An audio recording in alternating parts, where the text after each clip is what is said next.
Hello, welcome. This is JAMB year 2010 literature past question. Question number 9 says the spatial setting of the play is dash. And what talk of setting means place of events. So where the actions of this play took place. So A say Athens, B say Verona, this C say Padua, C say Venice. So and the actions of this play in Romeo and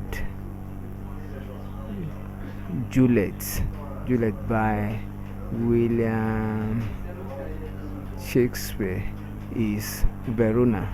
So that's where the actions take place. So option B is correct. Thank you and ensure to subscribe for more videos.